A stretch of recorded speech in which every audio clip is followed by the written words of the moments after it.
Bonjour à toutes et à tous et bienvenue pour un nouveau numéro de Metal Missile and Plastic Gun. Aujourd'hui, la joie va continuer à couler à flot puisque de nouveau, nous allons nous plonger dans la série fabuleuse qu'est Mask. Voilà, une troisième partie. Il y en aura d'autres, je vous l'assure, parce que Mask est vraiment une série très étendue au niveau jouet. Il y a beaucoup de choses à voir et beaucoup de belles choses à voir. Donc nous continuons aujourd'hui avec nos amis de Venom, c'est-à-dire les méchants dans Mask.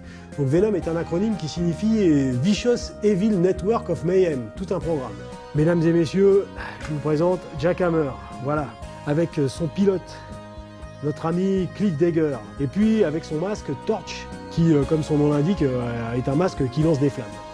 Donc Jack Hammer est vraiment superbe, hein, noir, un côté high-tech avec des autocollants violets sur le côté, une calandre caractéristique des gros 4x4 américains, des roues en caoutchouc comme nous y ont habitués les techniciens de Kenner. Et nous allons donc passer à la transformation. Donc au passage, une roue libre impeccable comme d'habitude. Donc le bouton que nous avons sur le capot, nous appuyons dessus pour reculer le capot qui devient une protection blindée sur le pare-brise. Et ce faisant, abaisse la calandre. La calandre qui découvre donc des circuits ou plutôt une partie blindée. Mais surtout, ce qui est extraordinaire, c'est qu'elle dévoile des canons qui sont ce que j'appelle des recoil cannons. C'est-à-dire que le fait de faire rouler le véhicule fait avancer et reculer alternativement chacun des canons. Les jouets des années 80 ne sont pas passifs. Ils ont ce qu'on appelle des gimmicks. Ils se transforment et au-delà de ça, ils accomplissent des actions qui sont sympas. Techniquement, c'est vraiment très très élaboré. Et puis ensuite, vous passez au reste, qui est la tourelle de DCA. Donc j'appuie ici, l'arrière se surélève et le fait de sortir le siège du personnage fait affleurer les canons de la DCA. La tourelle fait entièrement le tour. Alors le même principe que sur tous les véhicules que nous avons vus précédemment, c'est-à-dire que non transformé, le véhicule fait illusion et a l'air d'un véhicule ordinaire, mais une fois transformé, il montre ses couleurs et son appartenance, en l'occurrence Venom. Donc voilà la bête, c'est vraiment quelque chose de super. En quelques manipulations, voilà, vous revenez au jouet de départ, c'est impeccable, il n'y a vraiment rien à dire. Donc voilà pour Jack Hammer. Je le répète, vraiment une superbe pièce de la série.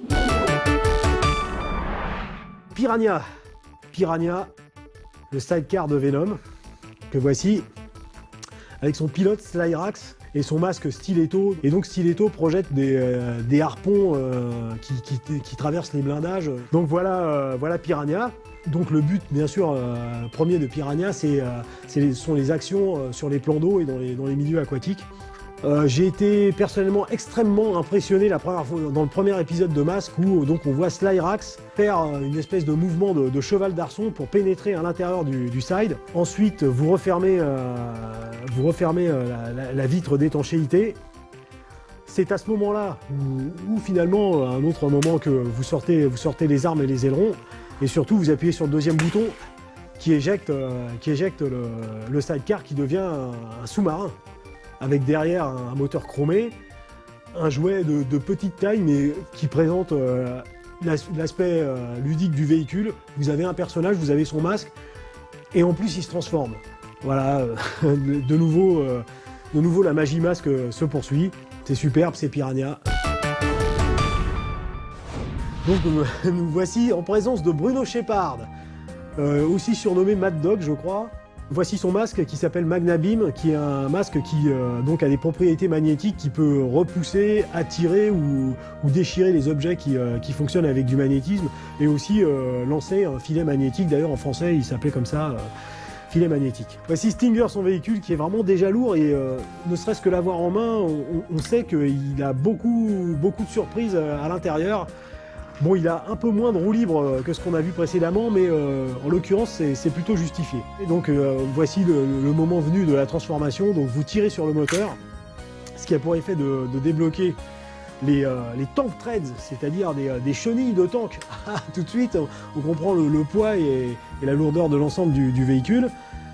Sur les pneus qui sont maintenant à l'horizontale, vous avez des petits points de tir laser que vous faites affleurer Donc vous pouvez tirer dans toutes les directions, je suppose que tout ça est monitoré par rapport à ordinateur. Vous avez aussi des canons supplémentaires sous la forme des exhaust pipes qui, comme sur Rhino, changent de position, donc vous pouvez sûrement tirer avec. Dans le dessin animé, Stinger, c'est ce qui, je pense, justifie son nom, possède un bras articulé dans son coffre arrière. Ici, techniquement, ça n'a pas été possible de réaliser ce fait, donc on a certes un bras articulé, mais qui est plus fin et qui peut ainsi se déplier, bon, qui offre l'intérêt d'avoir une pince qu'on peut ouvrir et avec laquelle vous pouvez emprisonner un adversaire, le prendre ou par le poignet ou par la cheville, hein, et puis le traîner pour lui faire comprendre que c'est le début de ses misères et qu'il va continuer à beaucoup souffrir. Et vous avez aussi un mortier et que vous pouvez mettre sur la protection blindée du pare-brise. Voilà. Et donc nous avons ici Stinger dans toute sa splendeur, donc on comprend tout de suite qu'il est là pour vous écraser, vous massacrer, vous piétiner. Enfin, quand il sera passé, il ne restera pas grand-chose de vous. Donc, à vous de voir où vous restez là, où vous partez. Donc voici pour Bruno Shepard et Stinger, un des gros bras de Venom. Vraiment un très très gros bras. Voilà, nous sommes arrivés à la fin pour cette première partie de Venom. Donc les séides, les gros bras de Venom, j'ai été très content de vous les présenter. Comme vous avez pu le constater, ils ont du répondant aussi bien au niveau du personnage qu'au niveau du véhicule. Donc voilà, Masque, une partie supplémentaire et ça va continuer. Donc quand vous voyez ça, n'oubliez pas que les jouets sont quelque chose de beaucoup trop sérieux pour être confiés aux enfants.